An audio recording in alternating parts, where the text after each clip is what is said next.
Okay, so today let us discuss the Cartesian system in two-dimensional geometry. Mainly if we coming to the point of this Cartesian system, we can consider two types of systems in which the rectangle, the axis x and y axis in this system are not perpendicular to each other, they are inclined at an angle of some omega which is not a right angle. This type of system is called oblique system, in which the entire geometrical properties we develop with the help of these x coordinate, y coordinate which are associated with this omega angle. Now to make it more simplified way, this oblique system is converted into rectangular Cartesian system by taking this omega equals to 90 degrees. In particular case omega 90 degrees, we just take this as rectangular Cartesian system in which axes are perpendicular to each other. Here, with reference to this rectangular Cartesian axis, to locate any point in this, we define its x and y coordinates. Suppose if px comma y is a point in this Cartesian plane, then the perpendicular distance from algebraic distance from y axis, this is taken as its abscissa, and this is taken as algebraic distance from x axis is defined as its y coordinate or simply ordinate. In case if the point is in third quadrant, this abscissa as well as ordinate both will become negative values, because they are lying on left and below the left side of y axis as well as left side of the x axis, both will become negative. So like this, depending on the quadrant, we choose the appropriate signs for the coordinates here, x and y coordinates. In first quadrant, we take both of them positive because x is positive, y is positive, and in second quadrant we take x coordinate negative, y coordinate positive. In third quadrant both are negative, and in fourth quadrant x coordinate is positive, y coordinate will become negative. Like this, we just decide the signs of a point in different axes, different quadrants. Not only this, if a point is lying on x axis somewhere, on x axis y coordinate will be treated as 0. Anywhere on this x coordinate, x axis, y coordinate is 0. That is why we consider y equal to 0 as x axis equation. In similar way, on y axis anywhere if we choose a point, its abscissa is 0. All these points will be taken x coordinate 0. That's why now onwards we consider x equal to 0 as equation of y axis. Therefore, equation of x and y axis are respectively y equals to 0 and x equal to 0. Once we know how to locate a point and how to take the coordinate signs in different quadrants and even on coordinate axis, based on this, now let us see how to develop some more properties in this basic coordinate system. In a Cartesian system, rectangular Cartesian system,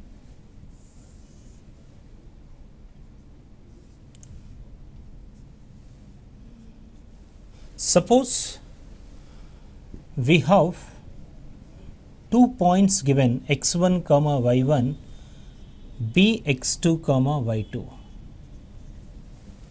Now let us get a relation for getting a point which is dividing this in the ratio of some m is to n.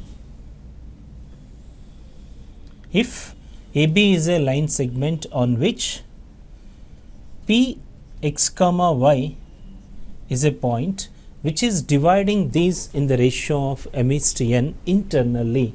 Now we have to get the coordinates of this point which is dividing these two in the ratio of m is to n. For this, just we draw projections from A, B and P on x axis respectively. A dash, P dash B B dash.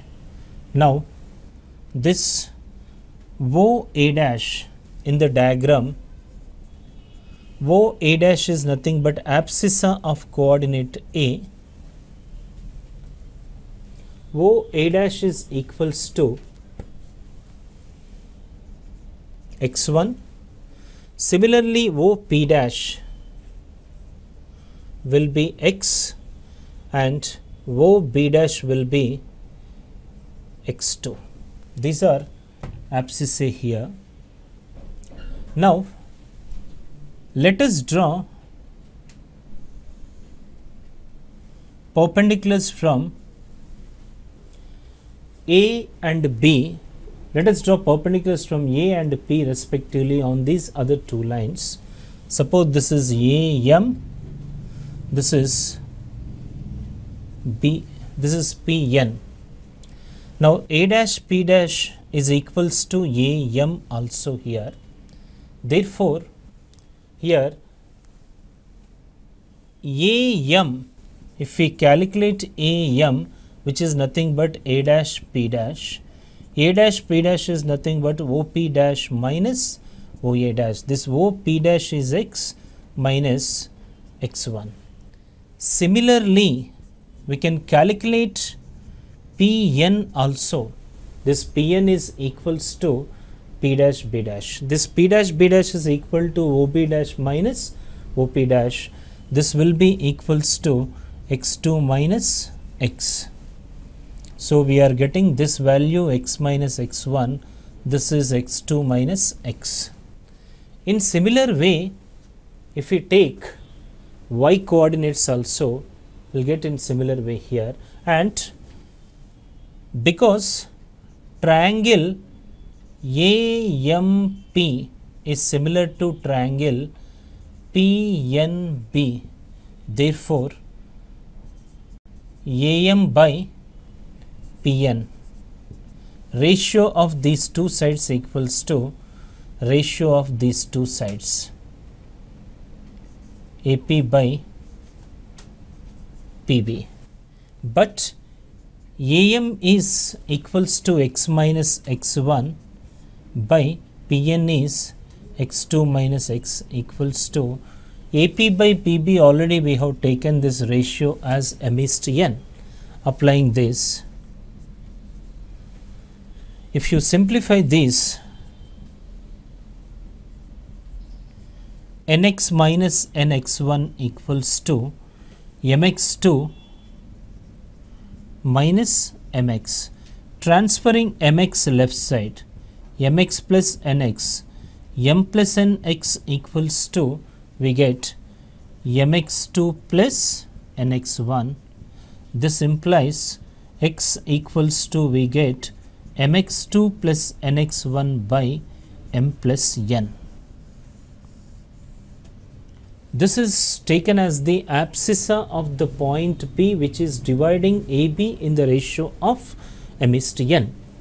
In similar way, we can get y coordinate also equals to my2 plus ny1 by m plus n. Therefore, the coordinates of any point which is dividing A and B in the ratio of m is to n internally is mx2 plus nx1 by m plus n and my2 plus ny1 by m plus n. In similar way, if two points are divided by third point in the ratio m is to n externally, if P is dividing AB in the ratio m is to n externally, that means AP by BP equals to m is to n externally. In that case, we can get the coordinates of P as mx2 minus nx1 by m minus n, my2 minus ny1 by m minus n. This is taken as external section formula. Like this, in this derivation, we could able to derive the points which are dividing given 2 points in the certain ratio m is to n internally as well as externally. Now let us see how to find the ratio in which a point is dividing other two collinear points.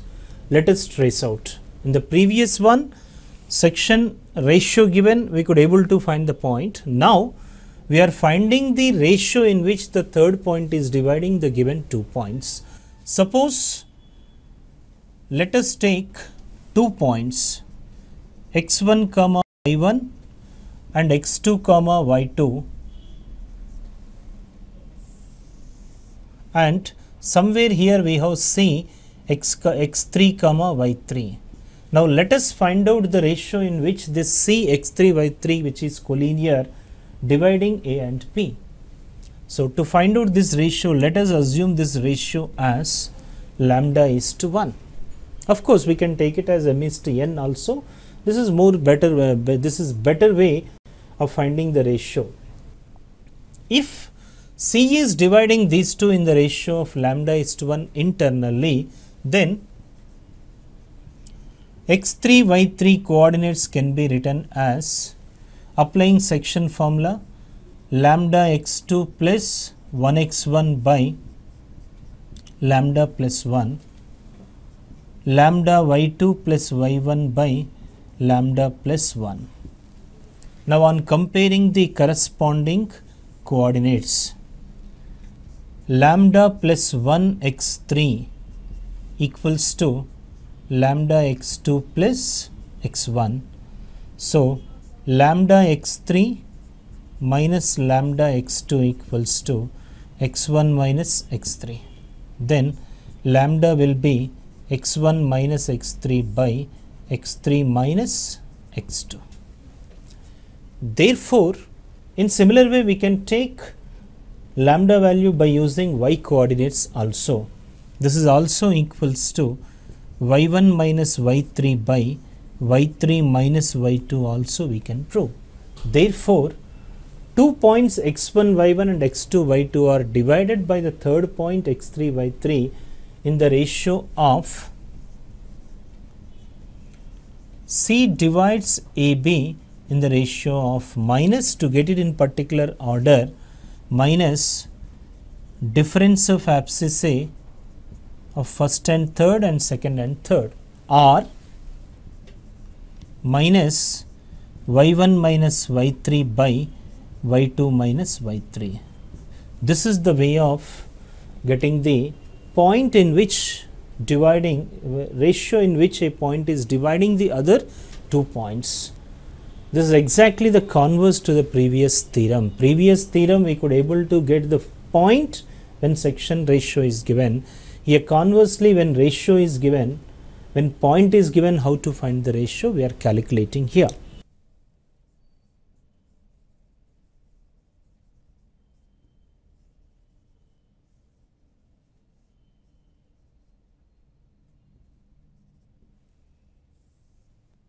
Now let us concentrate on one more important conceptual point, harmonic conjugates. When do you get these harmonic conjugates? What are these? Let us have a look here. Suppose A, B are any 2 points in the coordinate plane where P is a point dividing AB in the ratio m is to n internally, whereas Q is another point dividing AB in the same ratio m is to n externally also. Therefore, here P and Q both are dividing AB in the same ratio, one is internally, other one is externally. Then PQ are said to be harmonic conjugates to each other with respect to AB. This is the mathematical definition for harmonic conjugates. Now let us look at these properties of harmonic conjugates also. Here, if AB are divided by PQ in the same ratio, then obviously PQ also divided by AB in the same ratio. Some m plus n is m minus n ratio, or m minus n is m plus n ratio. So the first point is, if PQ divides A and B in M:n ratio, then A and B divides P and Q in the ratio of M plus n is to M minus n or M minus n is to M plus n, depending on the case A, B positions. Second point means if PQ are harmonic conjugates to each other with respect to AB, then AB are harmonic conjugates with respect to PQ will come. Second one, starting from the first point, AP, AB and AQ are always in a harmonic progression. We can prove by using simple mathematics here. Just we can show that AP, AB and AQ, all the three are in a harmonic progression. That is why purposefully we are naming this as harmonic conjugates to each other. So in finding harmonic conjugates, in particular when 2 points are given, first we find out P dividing AB in what ratio. If it is dividing in M:n ratio externally, we calculate by using internal section formula, and if it is dividing internally, the other one will give you external ratio. Like this, first we get the section formula, based on that we get the ratio, after that we using that one we get other point also. So this is the way of finding harmonic conjugates here.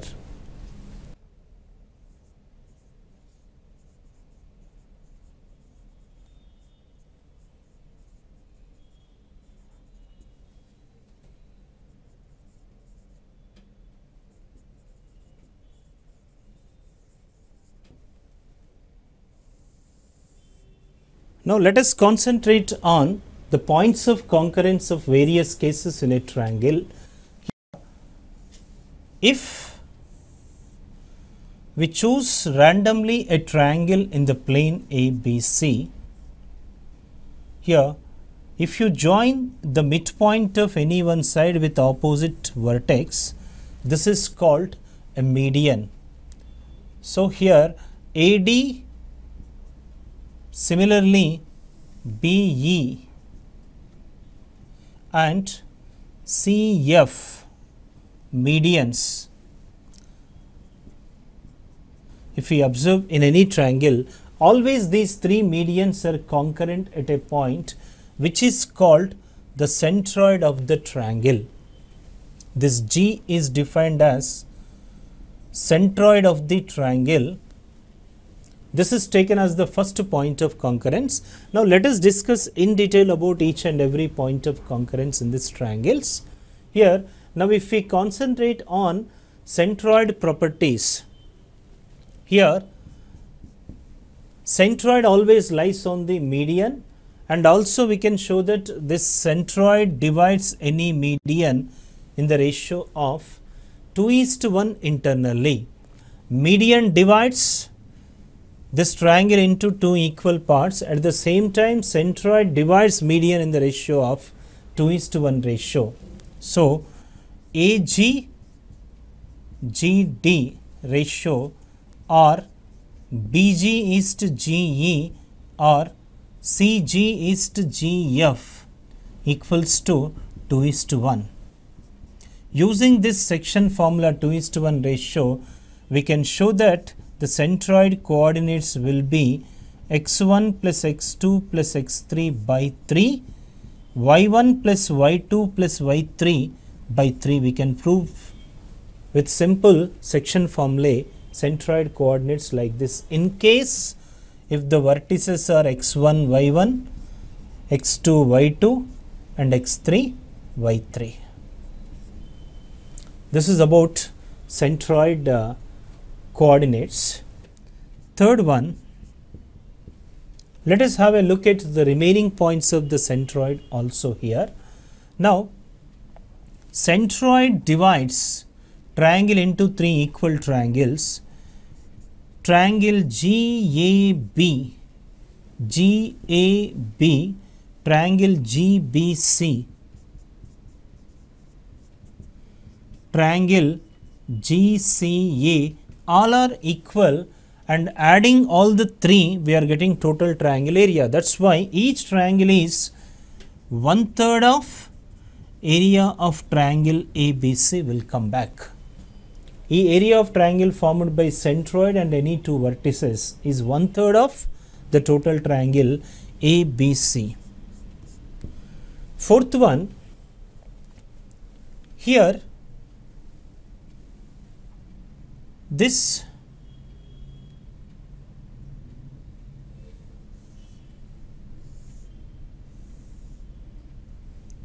triangle ABC, in this, if you choose the midpoints D, E and F, all the three midpoints if you join, we are getting four triangles in the diagram as in the diagram shown.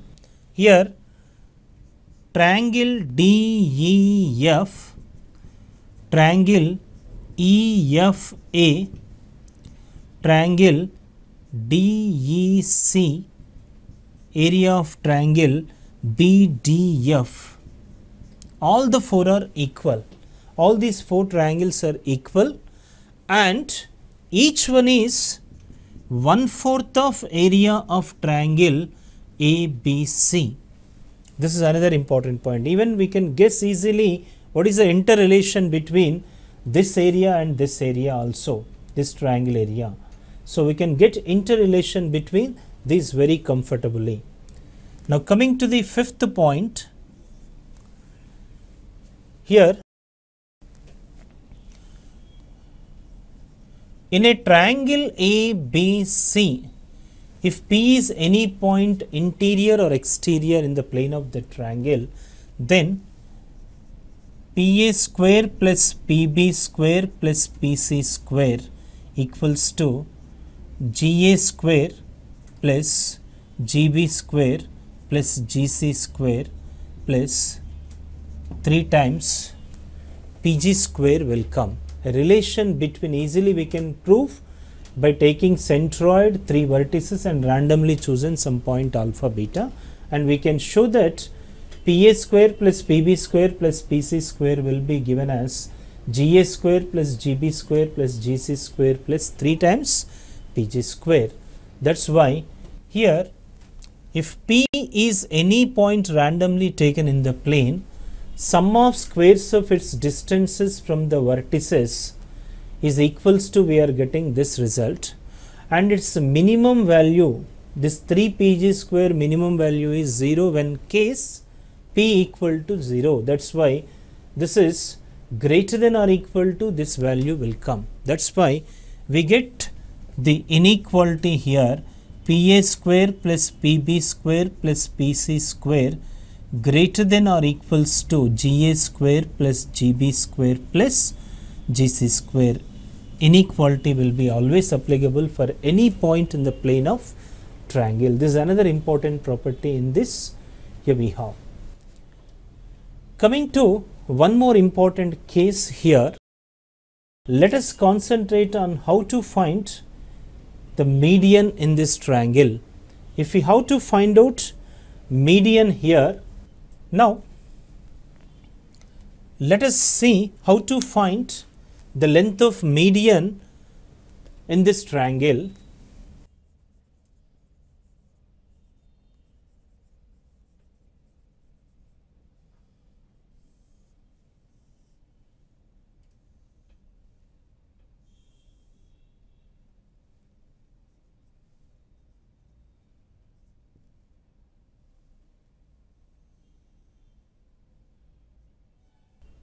To find out the length of median AD in a triangle ABC, we depend on two important theorems. One is the cosine rule from properties of triangles, or else the second one is the Apollonius theorem from pure geometry which is related to this median lengths. So here, if you are taking this Apollonius theorem,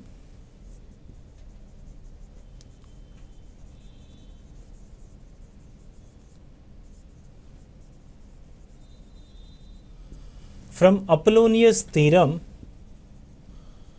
in triangle ABC, AB square plus AC square equals to twice, we can prove it as AD square plus BD square. This is called Apollonius theorem, which can be proved by using pure geometry. In this method, if we are reaching this stage, now AB, this is taken as side C, AC with usual notation, this is B. This total length is A, this is A by 2, this is also A by 2. AD is our required length.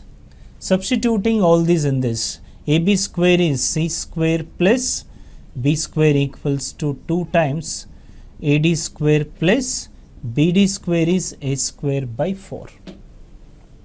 Now, transferring this all the terms other side, 2 AD square equals to, we are getting B square plus C square minus A square by 2. So, AD square equals to 1/4 of 2B square plus 2C square minus A square. Then length of AD equals to half under root 2B square plus 2C square minus A square. This is the way of finding length of median in a triangle ABC. In similar way, we can write two more medians also. Similarly, the second median BE equals to half under root. If you want the second median, here minus B square will come. Remaining will come here 2A square plus 2C square. And if you want CF, we can write it as half under root 2A square plus 2B square minus C square. Not only this, by taking these squares, we get one of the important interrelations between medians and sides of a triangle. Here, AD square equals to 1/4 of 2B square plus 2C square minus A square. If we apply sigma to this, here also we get sigma, then we get the relation by using this as AD square plus BE square plus CF square equals to 2B square plus 2B square minus B square. Finally, 3 times B square, 3 times C square, 3 times A square will come if you expand sigma. That's why we get the result as 3/4 of A square plus B square plus C square. This is the interrelation between sum of squares of medians and sum of squares of the sides. Not only this, even we can get relation between this and centroid related things also. Similarly, we can show that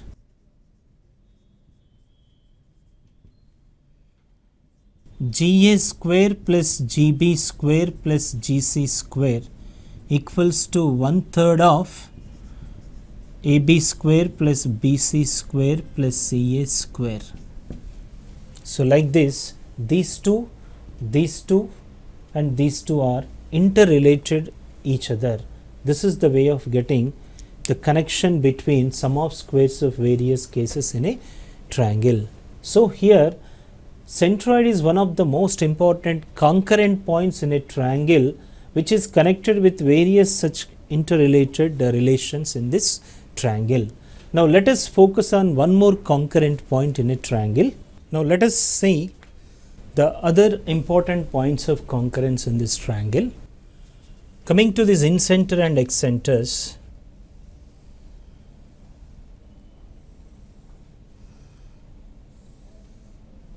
In a triangle ABC taken randomly,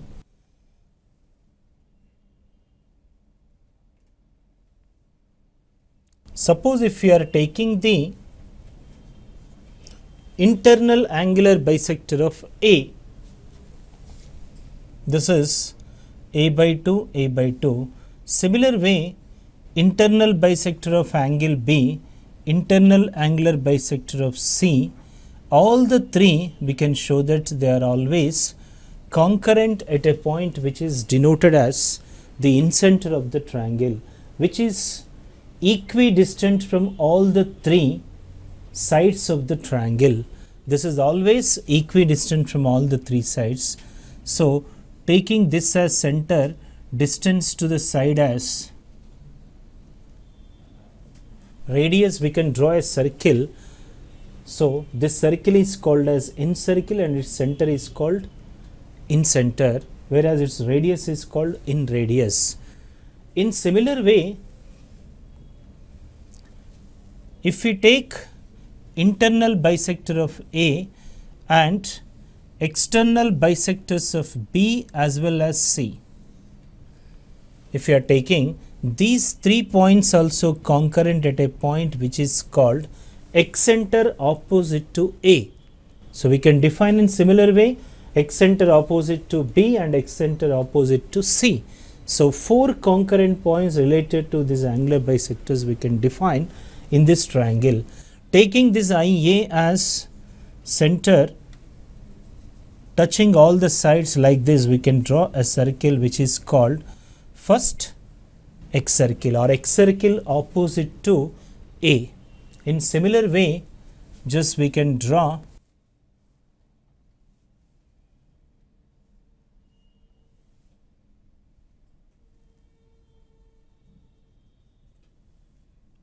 X circle opposite to B, similarly X circle opposite to C also we can define.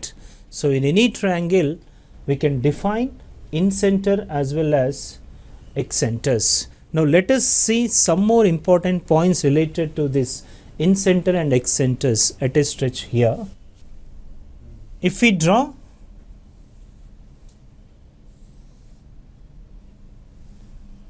triangle ABC in this, internal bisector of A, if we draw by using simple pure geometry theorems, we can show that angular bisector divides the opposite side in the ratio of other two sides. This BD is to DC equals to, we can prove it as AB is to AC, that is C is to B. This ratio we can prove it as C is to B. If the coordinates of this one are x1, y1, x2, y2, this one x3, y3, then coordinates of D we can prove it as bx2 plus cx3 by b plus c, by2 plus cy3 by b plus c. Now, on this internal bisector AD, somewhere if we choose I, we can show that this is dividing this in the ratio of B plus C is to A. If we take this section formula B plus C is to A and applying incenter formula will come as AX1 plus B plus C into this, B plus C cancel, BX2 plus CX3 by A plus B plus C. Similarly, we can show that y coordinate is AY1 plus BY2 plus CY3 by A plus B plus C. This is incenter formula.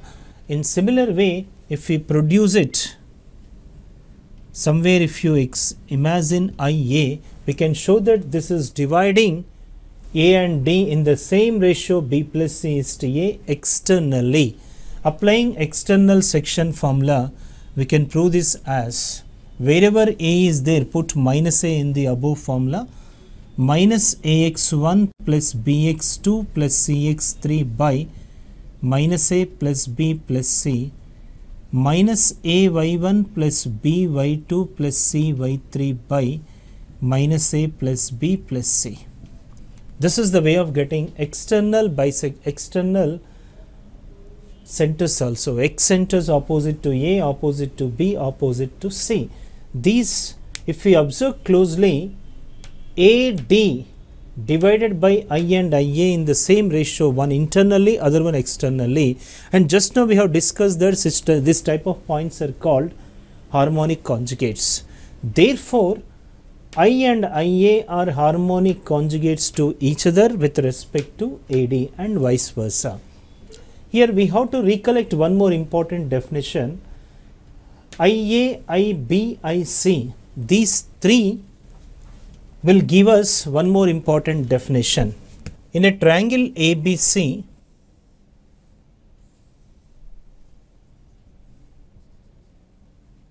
if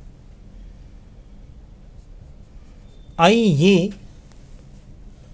IB and IC are X centers opposite to ABC respectively, joining these we can get a triangle which is called the eccentric triangle of the given triangle. Triangle IA, IB, IC is defined as the eccentric triangle of given triangle ABC, and this eccentric triangle is related to one more triangle in the triangle we define a next concurrent point, that is the pedal triangle. We discuss about this one in the coming concurrent cases.